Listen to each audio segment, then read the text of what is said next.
Dengan sholat berjamaah selesai, assalamualaikum. Kalau sholat sendiri, assalamualaikum warahmatullahi, assalamualaikum warahmatullahi, pur ke meja makan. Assalamualaikum warahmatullahi, assalamualaikum warahmatullahi, langsung pula remote. Ada pula orang sekarang sholatnya pas waktu iklan. Nah, tonton sinetron, waktu iklan pergi wudu. Nah, itu tonton lagi waktu iklan sembahyang. Apa tak Fatihah sama ayatnya satu napas. Padahal sebelum sholat itu qul a'udzu birabbin nas malikin nas ilahin nas min syarril wasil khannas alladzi yuwaswisu fi sudurin nas minal jinnati wan nas. Dengan sholat berjamaah dapat zikir bersama, la ilaha illallah, la ilaha illallah. Berapa kali Ustaz la ilaha illallah tadi? 70 kali. Paling pendeknya Pak Ustaz 40 kali. Tak sanggup juga Pak Ustaz 30 kali. Tak juga sanggup Pak Ustaz 11 kali. Guru saya, Mursyid Samaniyah, waktu di Sudan dulu, kata dia, kau kalau tak sanggup juga banyak, 11 kali. Astagfirullah 11 kali. Allahumma salli ala Sayyidina Muhammad 11 kali. La ilaha illallah 11 kali. Itu udah singkat, itu udah zikir minimalis.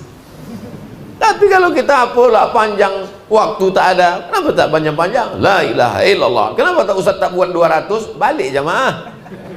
Ini mau sembahyang, mau pengajian atau apa nih, kata dia. Lalu kemudian dapat doa bersama. Kalau kita sendiri berdoa, ya kalau diterima Allah, kalau tidak. Tapi kalau doa bersama, mungkin doa tadi itu makbul bukan karena mulut Abdul Somad, tapi karena ada ibu-ibu yang tulus ikhlas. Dia bukan siapa-siapa, tapi hatinya bersih. Kata dia, amin. Hanya kata amin dari mulut dia terbuka pintu langit. Ada di antara bapak-bapak yang ahli zikir, orangnya wara, orangnya zuhud, tak pernah makan haram. Tak bisa menilai orang dari statusnya. Saya beberapa kali diundang jamaah dalam perjalanan, singgah kami rumah makan. Saya pun makanlah, saya ambil daging kambing, saya ambil apa ini, sate, Pak Ustaz, saya ambil. Sudah habis makan, saya tengok bapak-bapak cuma makan ikan. Saya tanya, bapak tak bisa makan kambing ya? Tak bisa makan gulai daging ya? Apa kata dia? Saya tak tahu entah siapa yang motong Pak Ustaz. Saya udah habis 2 piring. Rupanya dia orang warak, tak mau memakan kalau tak tahu siapa yang motong. Patut dia makan ikan, karena ikan tak perlu dipotong. Dalam satu ceramah pengajian, kami pun berhenti rumah makan. Dia duduk aja. Saya sangka dia puasa, saya diam. Dan itu, bapak tak makan? Belum Ustaz suruh gitu. Kita, sudah kita letakkan punya kita lah itu. Sama macam air nih, bukan berarti karena belum suruh belum saya minum, enggak. Saya memang kalau sedang ceramah tak saya potong, takut saya hilang fokus saya. Jamaah yang dimuliakan Allah Subhanahu wa taala. Jadi kita tak tahu, mungkin ada wali-wali Allah. Wali Allah itu siapa? La khaufun alaihim wa la hum yahzanun. Tulus bersih hatinya. Amin kata dia. Majid tama'a qaumun, sekelompok orang berkumpul ramai-ramai. Fayad'u ba'duhum, berdoa satu orang, Abdul Somad yang berdoa. Wa yu'minuhum sa'iruhum, diaminkan orang banyak. Illa ajabahumullah, dikabulkan Allah doa. Maka jangan sampai keluar masjid sebelum berdoa. Banyak juga orang saya tengok selesai sholat pulang dia, menghilangkan doa mustajab, doa makbul, zikir berjamaah. Ya ada malaikat-malaikat ini, ada malaikat mencabut nyawa, ada malaikat menurunkan hujan, ada malaikat meniup sangkakala, ada malaikat. Tapi ada malaikat yang tak disebutkan namanya, tugas dia berkeliling di atas muka bumi mencari majelis zikir. Begitu dapatnya orang berzikir, dipanggilnya malaikat yang lain, halummu ila hajatikum, mari kemari, mari kemari, mari kemari. Ini yang kita cari dari tadi. Dan mereka ikut berzikir sama orang majelis zikir. Dan setelah itu orang majelis zikir berdiri, apa kata malaikat? Apa kata Allah Ta'ala? Qumu maghfuran lakum, bubar berdiri kalian dari majelis zikir dalam keadaan bersih dari dosa-dosa. Tapi ingat, yang bersih itu dosa, hutang tidak. Ini tak dapat kalau sholat sendirian. Dan ketika sholat berjamaah dapat pula pahala silaturahim. Assalamualaikum warahmatullahi, assalamualaikum warahmatullahi. Datuk, lama kita tak jumpa. Pak Camat, apa kabar? Pak Kades sehat? Pak RT, apa kabar? Orang zaman dulu kalau sampai 3 kali, 2 kali tak nampak di masjid, langsung dia datang ke rumah. Assalamualaikum, waalaikumsalam, sehat, sehat. Oh, kenapa tak ke masjid? Orang sekarang dapat di Facebook, oh mati, tak pernah jumpa di masjid. Man ahabba yusatalahu fi rizqihi, siapa yang mau lapang rezekinya, wa yusa'alahu fi atharihi, mau panjang umurnya, falyasil rahimahu, hendaklah menyambung silaturahim. Di mana disambung silaturahim? Di masjid. Assalamualaikum warahmatullahi, assalamualaikum warahmatullahi, salam. Apa hukuman bersalaman setelah sholat? Kata Imam Nawawi, kalau sebelum sholat dia sudah bersalaman, setelah sholat dia salaman lagi, hukumnya mubah, boleh. Tapi kalau sebelum sholat dia belum bersalaman, saya dengan Datuk Uzri tadi sebelum sholat belum ada bersalaman, setelah sholat baru bersalaman, hukumnya sunnah. Yang tak boleh itu sedang sholat bersalaman aja, tak boleh. Sehat Pak Camat, aja tak boleh. Jadi tak usah dipermasalahkan yang bukan masalah. Masalah kita sekarang adalah bagaimana menarik jamaah ke masjid. Tapi rasanya tak usahlah Ustaz bahas lagi di tempat kami ini tentang jamaah ke masjid. Tengoklah sampai tak muat masjidnya. Tapi saya mulai itu tadi kan gara-gara berita kehilangan tuh. Bapak Ibu yang dimuliakan Allah Subhanahu wa taala. Kenapa Ustaz menengok ke sana dari tadi? Itu jam sudah sampai jam 5. Jam 5.50, jam 6 kurang 10 masuk waktu sholat sunat isyraq 2 rakaat, mendapatkan pahala haji dan umrah, bawa anak menantu cucu kawan sahabat. Tak bisa tiap hari tentang sholat sunat isyraq ini, hari-hari libur. Tapi kami ini Pak Ustadz bukan orang kantoran, kami ke tengah laut mencari ikan, sholat di atas sampan, arahkan ke arah kiblat, tengok matahari. Orang tua-tua kita dulu senang aja, tengok matahari mati ke kanan sikit, kata dia. Dia tak pakai kompas, tengok matahari mati kanan sikit, matahari mati maksudnya tenggelam, nanti agak kanan sikit. Nah, sholat. Allahu Akbar. Nabi SAW sholat di atas unta, sholat sunat. Diarahkannya arah kiblat, nah sholat membelok ke kanan ke kiri tetap sah. Tapi ketika sholat fardu, maka insya Allah dalam sholat, andai kita mati menghadap Allah, inna awwala ma yuhasabu bihil abdu yaumal qiyamah, yang pertama kali dihisab nanti adalah sholat.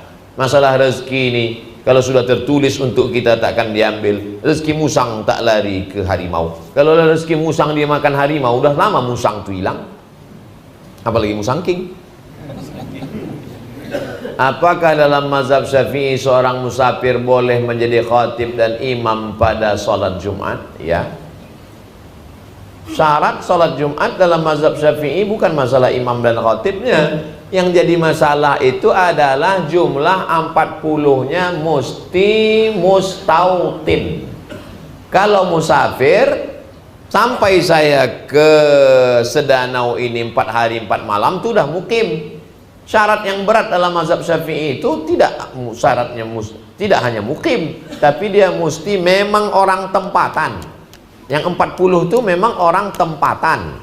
Itu syarat yang berat. Adapun siapa yang maju dari, misalnya saya datang kemari, lalu kemudian saya bukan mukim, bukan mustautin, saya musafir, maka tak jadi masalah menjadi imam, menjadi khatib. Yang menjadi masalah itu dia mesti 40 orang. Itu syarat yang berat dalam mazhab Syafi'i. Dan insya Allah, jadi kalau kami musafir Pak Ustadz, saya ini kerja di kapal Pak Ustadz, apakah kami tak sholat Jumat selamanya? Sholat zuhur.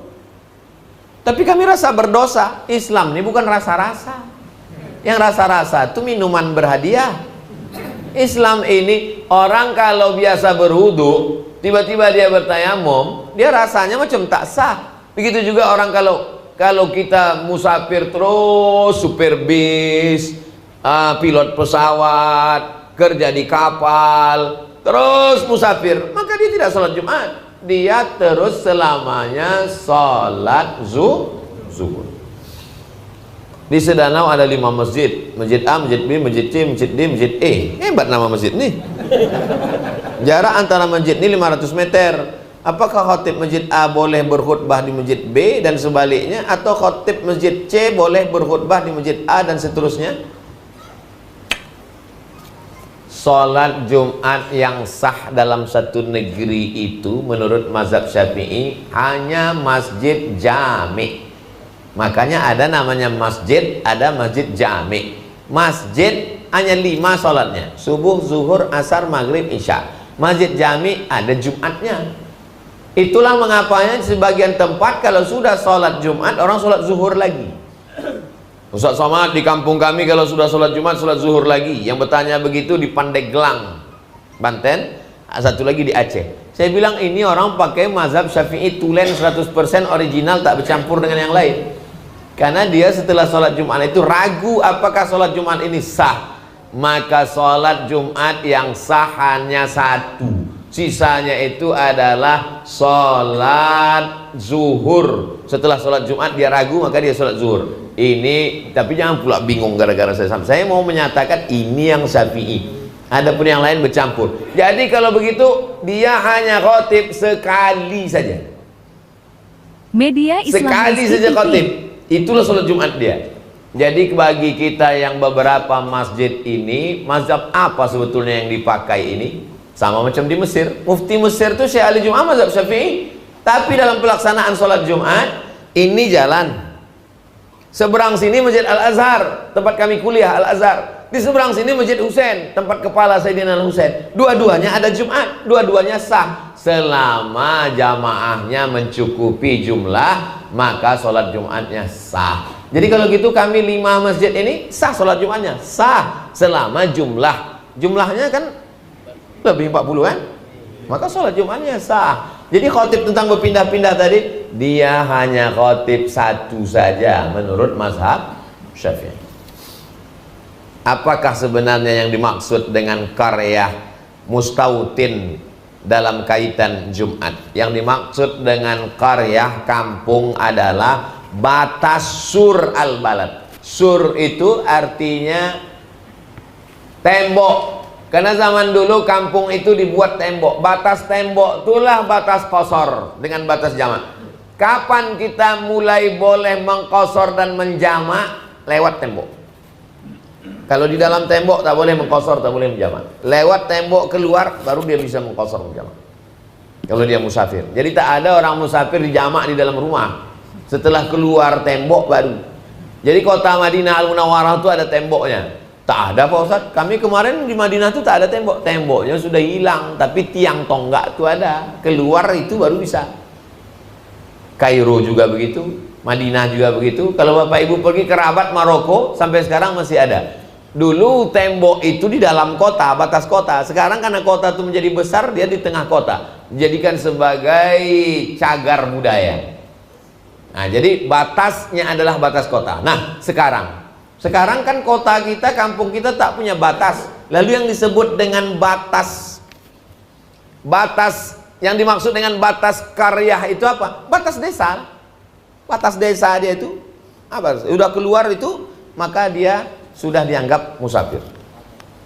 Mustautin Pak Ustaz. Mustautin, saya kalau di sini 4 hari 4 malam baru sekedar muqim, belum mustautin. Tapi kalau saya sudah menetap tinggal di sini, maka di situ disebut dengan sebagai mustautin. Apakah disyaratkan KTP sudah turun Pak Ustadz? Itu syarat negara. Kalau syarat ada orang datang kemari, menikah dia dengan orang sini, menetap dia tinggal di sini, maka orang itu sudah disebut dengan mustautin.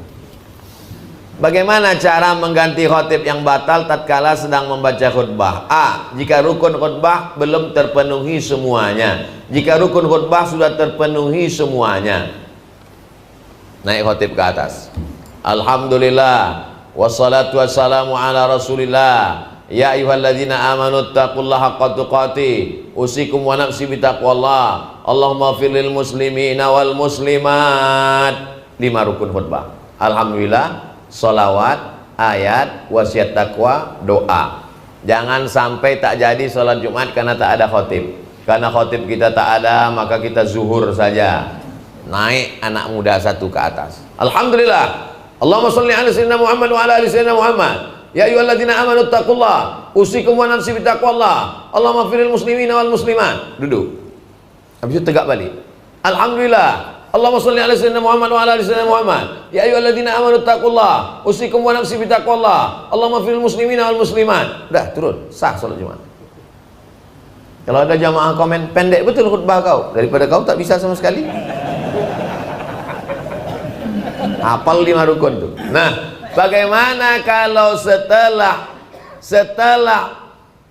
tiba-tiba dia bilang barakallahu li wa lakum fil Qur'anil azim wa nafa'ani wa iyyakum bima fihi minal ayati wa dzikril hakim. Sementara 5 rukun belum, maka satu jamaah mengingatkan. Apa dia bilang? Pak Khotib, lupa tadi berselawat. Apakah batal khutbah itu karena jamaah mengingatkan? Tak batal. Mana dalilnya? Karena Nabi sedang khutbah, datang orang Arab Badui ke pintu. Apa kata dia? Ya Muhammad, halakatil amwal. Wahai Nabi Muhammad SAW, ternak kami sudah mati di kampung, hujan tak turun. Langsung Nabi mengangkat tangan istighosah, minta hujan waktu sedang khutbah. Aghithna, aghithna, aghithna. Selesai sholat Jumat, basah tanah Masjid Nabawi. Saking makbulnya doa Nabi, istighosah, minta sholat, minta hujan, istisqa waktu khutbah Jumat. Artinya jamaah itu mengingatkan khotib sehingga dia cukupkan lagi rukun khutbahnya di ujung. Paling tidak 5 rukun itu jangan sampai hilang. Padahal pertama biasanya yang pertama yang kedua baru dimasukkan mereka doa Allahumma ighfirlil muslimina wal muslimat. Bagaimana cara mengganti khotib yang batal tatkala sedang membaca khutbah? Jadi kalau khotib itu batal wuduknya, lalu kemudian dia pergi berwudu, lalu kemudian naik lagi dia ke atas, pernahkah Nabi turun ke bawah sedang khutbah? Ya, Nabi sedang khutbah. Nabi khutbah. Ini rumah Nabi. Di belakang rumah Nabi ini rumah Sayyidatuna Fatimah, Sayyidina Ali. Di dalam itu ada Sayyidina Hasan dan Husain. Di depan itu halaman, berkelahi Hasan Husain. Waktu Nabi sedang khutbah, ditengoknya cucunya berkelahi, turun dia ke bawah melerai cucunya itu. Dia naik ke atas balik. Apa kata dia? Innama amwalukum wa auladukum fitnah. Memanglah cucu-cucu ini ujian, kata Nabi. Diulangnya balik rukun khutbahnya. Tapi kalau khotib ini memang pingsan atau mati, bisa saja terjadi. Maka naiklah penggantinya ke atas, lalu kemudian dia bacakan rukun-rukun khutbah, duduk antara dua khutbah, dia bacakan lagi 5 rukun khutbah, maka sahlah sholat Jumat pada hari itu. Dua khutbah dengan 5 rukun itu menggantikan 2 rakaat. Itu maka khutbah Jumat itu tak usah panjang-panjang, poin-poinnya saja. Saya tak pernah khutbah Jumat lebih dari 20 menit. Poin-poin to the point. Karena kalau terlalu panjang-panjang, karena posisi dia adalah menggantikan 2. Kalau mau buat pengajian, jangan di dalam khutbah. Habis sholat tuh baru buat pengajian. Jangan di dalam khutbah itu dimasukkan. Kadang orang sekarang banyak, kenapa kau buat di khutbah? Kalau pengajian orang tak mau Pak Ustaz, jadi kami buat khutbah panjang-panjang. Apa yang dimaksud dengan fitnah kubur? Fitnah itu azab. La junaha alaikum an taqsuru minas salati in khiftum ayyaftinakumul ladzina kafaru. Kamu mengqasar salat kalau takut diazab. Al fitnatu asyaddu minal qatli. Fitnah lebih kejam dari pembunuhan. Fitnah di situ artinya azab. Fitnah bahasa Melayu tohmah. Tohmah artinya tuduhan tak ada bukti. Jadi yang dimaksud dengan fitnah adalah azab. Allahumma inni a'udzubika min fitnatil qabri, jauhkan aku dari azab kubur. Itu arti fitnah di situ. Asal kata fitnah itu apa Pak Ustaz? Begini, kita gali tanah di belakang rumah, dapat sebongkah hitam, lalu kita tak tahu ini entah batu entah emas.